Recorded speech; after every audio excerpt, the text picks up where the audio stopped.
ସୁଭଦ୍ରା ଯୋଜନାରେ କାହାକୁ ମିଳିବ ଭାଉଚର କେମିତି କରିବେ ଆବେଦନ ସୁଭଦ୍ରା ଯୋଜନା ପାଇଁ କେଉଁମାନେ ଆବେଦନ କରିପାରିବେ ଏବଂ ସୁଭଦ୍ରା ଯୋଜନାରେ ସାମିଲ ହେବା ପାଇଁ କ'ଣ ସବୁ ପ୍ରମାଣପତ୍ର ଦରକାର ଏନେଇ ସମ୍ପୂର୍ଣ୍ଣ ଡିଟେଲ୍ସ ଏ ଭିଡ଼ିଓ ମାଧ୍ୟମରେ ଜାଣିପାରିବେ।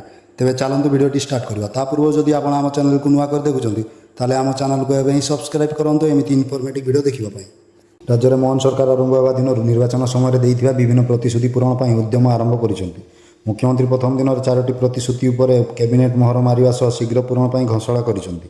ସେହି ଘୋଷଣା ଭିତରେ ସବୁଠାରୁ ଚର୍ଚ୍ଚାରେ ରହିଛି ସୁଭଦ୍ରା ଯୋଜନା। ମହିଳାଙ୍କୁ ଦେଇଥିବା ପ୍ରତିଶ୍ରୁତି ପୂରଣ ପାଇଁ ମୋହନ ସରକାର ପ୍ରଥମ କ୍ୟାବିନେଟ୍ରେ ସୁଭଦ୍ରା ଯୋଜନାରେ ମୋହର ମାରିଛନ୍ତି ଆଉ 100 ଦିନ ଭିତରେ ଏହାକୁ କାର୍ଯ୍ୟକାରୀ କରିବା ପାଇଁ ଘୋଷଣା କରିଛନ୍ତି। ମୁଖ୍ୟମନ୍ତ୍ରୀ ଏହି ଘୋଷଣା ପରେ ଏହି ଯୋଜନାକୁ ନେଇ ସବୁଠି ଚର୍ଚ୍ଚା। ଆଉ ଏହାରି ଭିତରେ କେଉଁମାନେ କେମିତି ଆବେଦନ କରିବେ, କେଉଁ ପ୍ରମାଣପତ୍ର ଦାଖଲ କରିବା ପାଇଁ ପଡ଼ିବ, ଆସନ୍ତୁ ଜାଣିବା। ସୁଭଦ୍ରା ଯୋଜନା ପାଇଁ କେଉଁମାନେ ଯୋଗ୍ୟ? ମହିଳା ଜଣକ ଓଡ଼ିଶାର ବାସିନ୍ଦା ହୋଇଥିବେ। ମହିଳାଙ୍କ ବୟସ 23ରୁ 59 ମଧ୍ୟରେ ହେବା ଜରୁରୀ।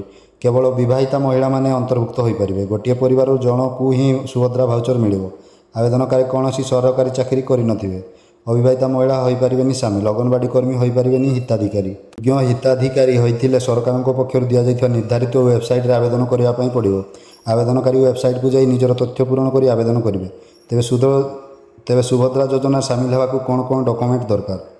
ସୁଭଦ୍ରା ଯୋଜନାରେ ସାମିଲ ହେବା ପାଇଁ ଏହିସବୁ ଡକୁମେଣ୍ଟ ଦରକାର: ଆଧାର କାର୍ଡ଼, ବ୍ୟାଙ୍କ ଆକାଉଣ୍ଟ ତଥ୍ୟ, ଠିକଣା ପ୍ରମାଣପତ୍ର, ମୋବାଇଲ ନମ୍ବର, ପାସପୋର୍ଟ ଫଟୋ, ଆୟ ପ୍ରମାଣପତ୍ର, ରାସନ କାର୍ଡ଼। ସୁଭଦ୍ରା ଯୋଜନାର ହିତାଧାରୀଙ୍କ ପାଇଁ ଏହିସବୁ ଯୋଗ୍ୟତା ଆବଶ୍ୟକ ବୋଲି ଆଲୋଚନା ହେଉଛି, କିନ୍ତୁ ସରକାର ପକ୍ଷରୁ ଏ ପର୍ଯ୍ୟନ୍ତ ବିଧିବଦ୍ଧ ଭାବେ ନୋଟିଫିକେସନ୍ ଆସିନାହିଁ। ଖୁବ୍ ଶୀଘ୍ର ନୋଟିଫିକେସନ୍ ଆସିବ ଓ ଅନଲାଇନ୍ ଆବେଦନ ଆରମ୍ଭ ହେବ ବୋଲି କୁହାଯାଇଛି।